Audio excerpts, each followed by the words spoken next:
Bom dia, bom dia. Bom dia para você que tá chegando aí nessa terça-feira. Bom dia que você vai assistir em algum momento do dia essa live.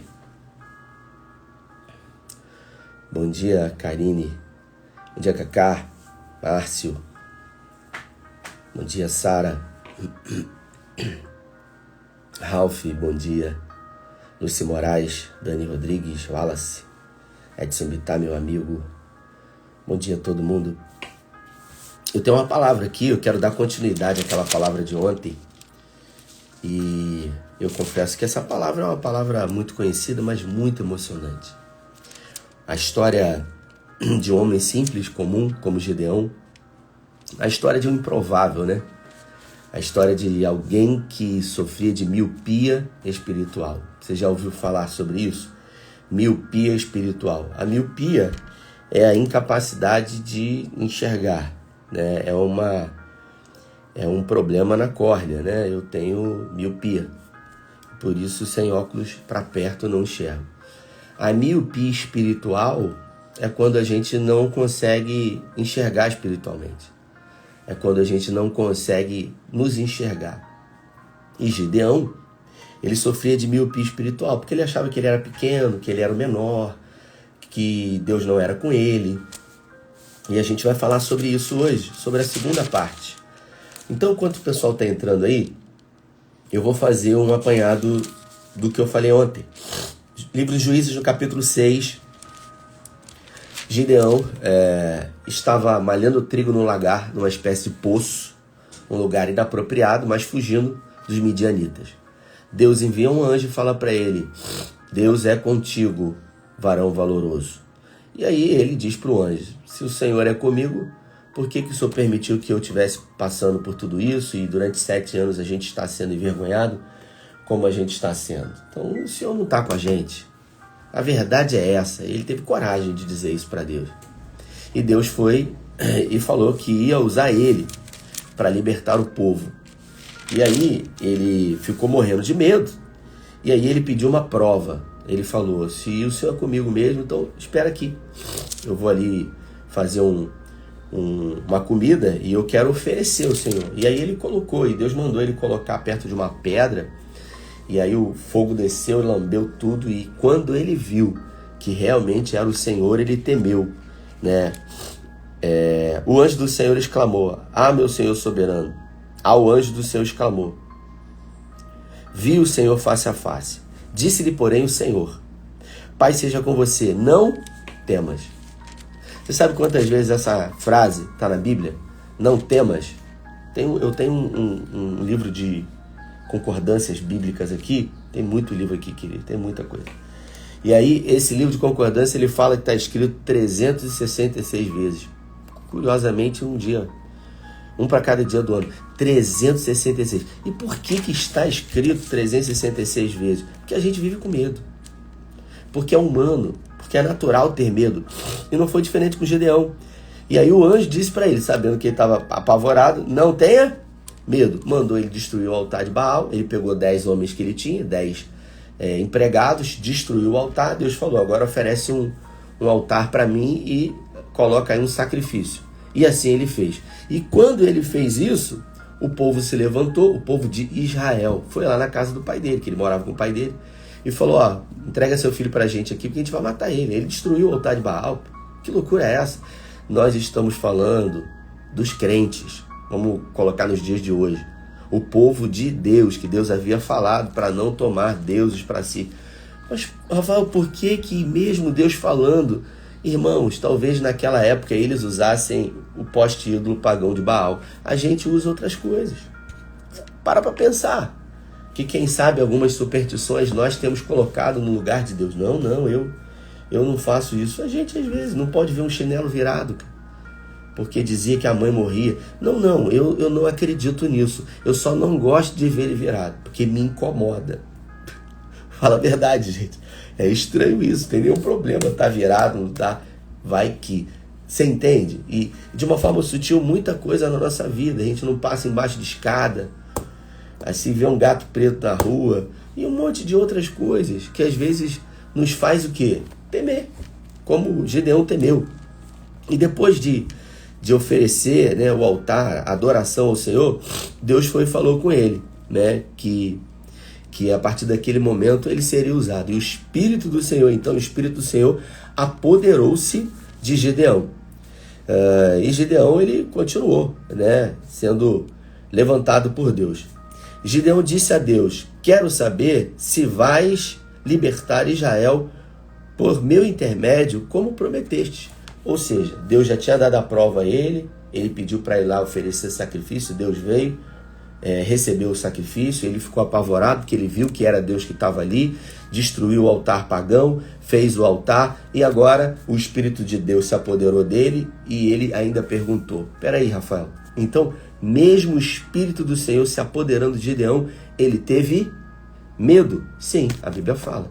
E você imagina eu e você, se Gideão teve medo, como é que não é normal isso, queridos? A gente ter medo, a gente ficar, e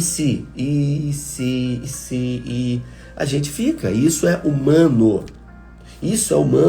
E aí o texto diz que ele pede uma prova. Queridos, preste atenção no que eu vou dizer aqui. Deus é poderoso para fazer infinitamente mais do que tudo aquilo que pedimos ou pensamos. Deus é poderoso para fazer, meu amigo Alexandre. Só que se o homem pedir provas para Deus, diante do medo que ele tem no coração, Deus vai fazer. Mas aí, se prepara, porque Deus vai fazer com muito mais emoção, para mostrar com tudo o que tem direito de que foi ele, de que não existe uma possibilidade de se imaginar que possa ser quem quer que seja, senão esse Deus poderoso. E aí ele foi e falou: Gideão disse ao Senhor: vê, colocarei uma porção de lã na eira, e se o orvalho molhado apenas molhar a lã, e todo o chão estiver seco, saberei que tu libertarás Israel por intermédio como prometeste. Ele botou uma lã e ele pediu: Senhor, eu quero que a lã fique seca e em volta fique molhado. E aí no outro dia a lã estava seca, ele deixou no tempo, e em volta estava tudo molhado. E você acha que ele ficou satisfeito? Não. Aí ele falou: Senhor, não fica irritado comigo, mas agora eu vou botar a lã e eu quero que a lã fique encharcada e em volta esteja seco. Então ele colocou Deus à prova. Deus ficou chateado com isso, querido? Não ficou. Numa conversa com o Subirá indo pro rio, deixei ele no rio, ele disse que chegou um momento da vida dele que ele fez 5 provas ao Senhor. 5 de um lado e 5 do outro. Aí ele disse que Deus fez 10-0. Eu falei: rapaz, eu não tenho coragem de fazer isso, meu Deus, né? Mas o negócio foi muito mais emocionante. E aí, as 2 provas que ele pede, Deus realiza. E agora Gideão toca a trombeta, 32 mil homens se apresentam para poder derrotar os midianitas, e Gideão está com o peito estufado agora e falou: agora sim, olhou para trás, 32 mil homens fortemente armados, vamos com tudo. Aí Deus parou, peraí, Gideão, deixa eu te falar, tem muita gente, porque você duvidou, você pediu prova, eu te dei, mas tem muita gente, cara. Se vocês derrotarem, todo mundo vai dizer que foi vocês. Então tem muita gente aí. Vamos fazer o seguinte, vamos combinar um negócio? Vamos. Vai lá no meio deles e fala: ó, quem tiver morrendo de medo pode ir embora, e libera eles. Aí Gideão foi obrigado aí, ele falou: olha, gente, quem tiver com medo pode. 22 mil foram embora, só ficou 10 mil. Aí Gideão, pelo amor de Deus, meu Deus, que loucura. Com 32 já era difícil, agora com 10 mil. E aí Deus fala para ele assim: Gideão, você não me pediu 2 provas? Eu vou pedir 2 coisas a você também, né? É aquela coisa, você pediu com emoção, Gideão, agora vai ser com emoção. Aí ele fala o seguinte: ó, bota essa turma para beber água aí. Aqueles que beberem lambendo igual um cachorro, manda embora. Aqueles que pegarem a água assim, trouxerem atentos, esse você separa. Sabe quantos ficaram? 300. De 32 mil homens, 300. Aí Deus fala assim: isso, é com esse pessoal aí. Aí Gideão ficou louco: pelo amor de Deus, que loucura é essa? 300 homens. Aquilo que parecia impossível com 32 mil, agora com 300. E Deus falou: é isso, cara, porque eu sou Deus. E aí Gideão se encheu de medo. E Deus disse para Gideão: O Senhor disse a Gideão: com esses 300 homens que lamberam a água, você vai vencer. Eu entregarei os midianitas nas suas mãos. Mande para casa todos os outros homens. No acampamento de Midian, ficava abaixo do vale onde eles estavam. Naquela noite o Senhor disse a Gideão: levante-se e desça ao acampamento, pois vou entregá-los nas suas mãos. Se você estiver com medo de atacá-los, desça ao acampamento junto com o seu servo e ouça o que eles estão dizendo. Gideão estava desesperado. Ele falou: e agora, para que eu fui pedir aquela prova? Mas eu sou muito burro, meu Deus do céu, que doideira. E aí o texto diz que ele pegou e Deus falou para ele: se você estiver morrendo de medo, desça ao acampamento e só escuta o que eles estão falando. Aí ele pegou o servo dele e desceu. Quando ele chegou lá, estava tendo troca de turno dos guardas. Tinham 2 guardas. E eles estavam contando um sonho. Um estava contando um sonho para o outro. Eu tive um sonho estranho essa noite. Aí ele falou: o que você sonhou? Um pão gigante que desceu rolando, destruiu tudo isso aqui, ó. Mas o pão era muito grande. E aí o outro disse a revelação: isso só pode ser a espada do guerreiro Gideão. O guerreiro, eu lembrei agora, queridos, do gato guerreiro do He-Man. Quem lembra do gato guerreiro aí? Rapaz, o gato guerreiro era medroso pra caramba. Mas aí quando o He-Man levantava a espada, ele se transformava no... Como é que era o nome dele? Era o... quem sabe bota aí o nome do gato guerreiro que se transformava. E aí o texto diz que ele ficou apavorado, desesperado. Aí ele desceu. E aí eles falaram assim: só pode ser a espada do valente Gideão. Aí ele falou: Deus está comigo mesmo. Não, até os caras estão falando, cara. Tá todo mundo acreditando, menos eu. E aí ele voltou, Deus deu a direção. E aí realmente eles foram para a batalha. E Gideão então gritou que a gente ataque e que as buzinas sejam tocadas e que a gente lute pelo Senhor e por Gideão. A gente acaba percebendo, queridos, que nas nossas vidas, aquilo que homens e mulheres de Deus, da Bíblia, passaram no passado, a gente continua passando. Porque os mesmos comportamentos nós reproduzimos.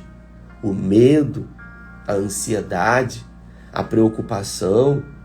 Olha, eu fracassei, eu queria dar esse depoimento aqui para vocês. Eu fracassei milhares de vezes na minha vida, na minha mente. Eu vou repetir. Eu fracassei milhares de vezes na minha vida, na minha mente. Quando na minha mente eu disse: eu não posso, eu não consigo. Quem sou eu? Não tem jeito para mim. É impossível. Então observe que nós fracassamos muito aqui, ó. Mas Romanos no capítulo 8, se Deus, vou repetir, se Deus é por nós, quem será contra nós? Ele era o pacato. Ah, tá. Aí botou aqui, ó, o Márcio. Obrigado, Márcio. Ele era o pacato e se transformava no gato guerreiro. Romanos 8, se Deus é por nós, quem será contra nós? E é exatamente isso que a gente precisa entender, que não é com uma força sobre-humana, que não é como uma fé que vai vir e brotar no nosso coração. É exatamente com aquilo que já temos, que já está diante de nós. A dúvida, ela faz parte do processo. O medo também. A gente vê a história de Josué, que era muito mais medroso do que Gideão. Josué morria de medo e ele era general. E Deus por muitas vezes falou a Moisés: Moisés, dá uma força lá para Josué, eu estou vendo que ele está com muito medo. E Moisés falava para Josué: não temas, o Senhor é contigo. Não temas, Deus é contigo. E aí quando Josué assume o lugar de Moisés, Moisés morreu, uma crise foi instaurada. E toda crise é uma oportunidade, queridos, da gente atravessar o Jordão. E eu pergunto para você: qual é o Jordão da sua vida que você precisa atravessar? Qual é a crise que você está passando? Aqui no caso de Gideão, era uma crise de 7 anos. E toda crise, ela é ruptiva. Ela traz uma ruptura. E qual o Jordão que você precisa atravessar? Porque Josué entrou em crise pela morte de Moisés. Agora acabou. Todo mundo ficou assim: rapaz, o que vai ser agora? E é nesse momento que Deus levanta pessoas. Porque Deus já tem o controle da história. O futuro está pronto. Queria que você colocasse aqui, você escrevesse aqui: o futuro está pronto.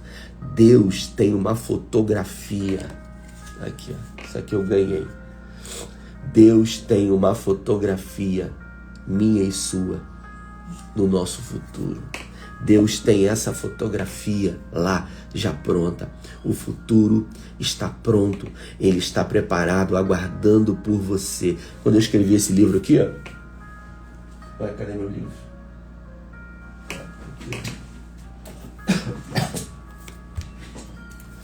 Encontrando o meu propósito. Inclusive, se você quiser ler esse livro, vai na minha biografia e baixa o PDF dele gratuitamente. Aí aqui está escrito: o futuro está pronto. Ele está aguardando por você. O futuro está te aguardando. E Josué precisou atravessar o Jordão. Talvez você esteja diante de um Jordão para atravessar. E talvez o seu coração esteja tomado de medo. Mas eu quero dizer para você, no nome de Jesus, que o Senhor é contigo. E se Deus é por nós, quem será? Quem será contra nós? Então se levante, coloque-se diante do Senhor, se prostre diante dele. E se você tiver com medo, diga para ele: Senhor, eu estou com medo. E se você acha que faz sentido para você como Gedeão, peça a ele uma prova. Senhor, me dê uma prova, que ele vai provar. Agora, se você pedir prova para ele, ele vai fazer. Só que ele vai fazer com mais emoção. E a gente nunca quer ir com emoção. Eu me lembro que eu preguei, a gente foi em Búzios com um irmão, fomos andar de kart lá, e a gente foi, pegou aquela estrada do Guriri, e o irmão estava com um carro importado. E eu estava vendo que o carro estava muito. Ele me perguntou: você quer ir com emoção ou sem emoção? E eu, meu irmão, sempre sem emoção. Eu já passei dessa fase, queridos. Quando eu tenho 45 anos, eu sou jovem ainda. Mas quando eu era muito jovem, vou falar como aquele presidente americano falou. Quando eu era jovem, eu era um incendiário. Depois que a maturidade começa a chegar, a gente se transforma num bombeiro, a gente passa a apagar incêndio. São fases da nossa vida. Salomão viveu as 3 fases da vida dele. E aí a gente foi no carro e o carro estava muito rápido. E eu estava olhando para o painel, estava 80. Falei: rapaz, esse carro está muito rápido, cara. O que está acontecendo? Ele tinha botado em milhas. E milhas é diferente de km, quilômetros por hora. E aí quando ele mudou, apareceu lá 130, 120, sei lá. Falei: querido, o Espírito Santo está lá atrás. É 110 aqui? Então diminui para o Espírito Santo entrar no carro novamente, que ele saiu. Falei para ele. Então, querido, se você está diante de um Jordão a atravessar, se você tem medo, que bom. Isso mostra que não é na sua força, que não é na sua capacidade, que não é na sua habilidade, que não tem a ver com você, que tem a ver com ele. Porque dele, por ele e por meio dele são todas as coisas. Falei ontem, né? O poder de Deus se aperfeiçoa na nossa fraqueza. Quando nos sentimos fracos, nos esvaziamos de nós mesmos e ele nos enche do seu poder. Foi Paulo que disse: diga ao fraco, sou forte. Então você tem que dizer para você: sou forte. Me lembro algumas lives lá atrás, aí já nem sei mais de quantas a gente está fazendo, que eu contei a história do pastor que botou no banheiro. Deus está trabalhando. Se você precisa do visual, faça isso. Escreva num papel alguma coisa e coloque em algum lugar para que todas as vezes que você olhe, você se lembre. Eu sempre digo que a gente precisa ter perto de nós o nosso currículo espiritual. As guerras que a gente já enfrentou, os gigantes que a gente já matou, o Jordão que a gente já atravessou, porque nos momentos de dificuldade, quero trazer à memória aquilo que me dá esperança. É exatamente isso. E com isso nós somos fortalecidos no Senhor. E com isso o Senhor, Ele é por nós. Eu quero orar com você, hoje é feriado, né? Quero louvar a Deus pela sua vida, por você estar aqui, mesmo sendo feriado, decidiu acordar cedo e ouvir essa palavra de oração. E eu quero orar por uma palavra. E hoje eu vou fazer diferente. Eu tenho o hábito, todas as vezes que recebo uma pessoa na minha sala, depois de ouvir essa pessoa, eu normalmente oro segundo a palavra que a pessoa fala. Eu digo: olha, eu posso trazer orações muito bonitas aqui, mas não é isso que resolve. Eu quero que você diga uma palavra e eu vou orar em cima dessa palavra. Então, fé, esperança, amor, bondade, longanimidade, socorro, alegria. Não sei qual é a palavra que possa representar aquilo que você precisa hoje. Eu queria que você escrevesse aqui essa palavra e eu vou orar. Eu vou orar por isso. Eu vou orar pela palavra que você colocar aqui. Eu vou orar especificamente por você e por essa palavra que você vai colocar aqui. Coloca uma palavra só e eu quero orar com você. Pai, é no nome de Jesus que eu quero orar junto com esse irmão e com essa irmã diante do Senhor. E diante da história desse homem que foi tão importante e que fez coisas extraordinárias. Segundo a necessidade, ó Deus, desses irmãos que estão na live, a despeito do que Gideão viveu, mesmo com medo, Pai, socorro, venha, ó Deus, em socorro contra a vida dessa irmã que está pedindo. Ó Deus, pessoas que não têm esperança, que perderam a esperança. Nós queremos trazer de volta à memória aquilo que nos dá esperança. Senhor, pessoas que precisam perdoar. Senhor, pessoas que precisam verdadeiramente se soltar, romper, liberar perdão. Pessoas que precisam de coragem. Pessoas, Senhor, que estão com medo, assim como Gideão, assim como Josué teve medo. Ó Deus, dê em nome de Jesus resposta. Ó Deus, lança fora todo medo e toda ansiedade. Nós repreendemos no nome de Jesus toda e qualquer ansiedade, todo excesso de futuro no presente, que seja repreendido no nome de Jesus. Que a gente não retroceda, que esse homem que colocou isso aí, que ele avance, que ele não recue, porque a tua palavra diz, nós não somos chamados daqueles que retrocedem.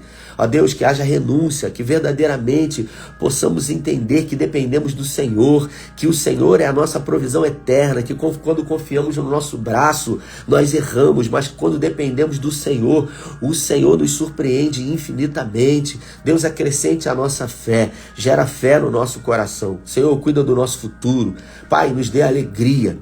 A alegria, ó Deus, da salvação que Davi pediu no Salmo 51. Traz de volta. O Senhor disse que a tua paz o Senhor nos dá, não vos dá como o mundo dá, porque a paz do mundo é circunstancial, mas que o Senhor dê a paz e a alegria a essa irmã, que o Senhor dê coragem, que o Senhor entre com providência, que o Senhor entre como socorro, ó Deus, que o Senhor dê coragem, que o Senhor dê direção, ó Deus, em nome de Jesus, que o Senhor acrescente fé, ó Deus, que eles vivam o propósito, ó Deus, que a vida seja segundo a tua vida. João 10:10 diz que o ladrão veio para roubar, matar e destruir, mas o Senhor veio dar vida e vida em abundância. Então que haja vida em abundância, que haja uma abundância de vida na vida, que haja um novo caminho, que haja novos começos. Assim como Isaías 43 diz, eis que eu faço uma coisa nova. Eu declaro sobre a vida de vocês e declaro também um milagre.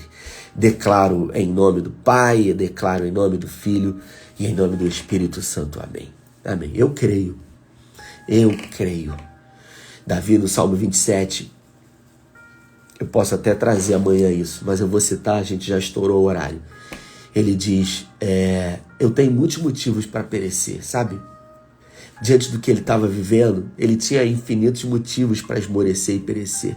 Mas ele disse, apesar de tudo que eu estou vivendo, ele falou, apesar de tudo que eu estou enfrentando, Davi disse, eu creio que verei a bondade do Senhor na terra dos viventes. Ele disse, espera no Senhor, confia nele, ele fortalecerá o seu coração. Que a gente possa esperar no Senhor, que a gente possa confiar nele, em nome de Jesus. Obrigado, Senhor, por esse tempo aqui, que o Senhor nos guarde nesse dia de feriado, e que a tua boa e poderosa mão esteja sobre cada um de nós. Oramos com fé em nome de Jesus. Amanhã estarei aqui às 7h15 com mais uma live de oração. Excelente dia, valeu!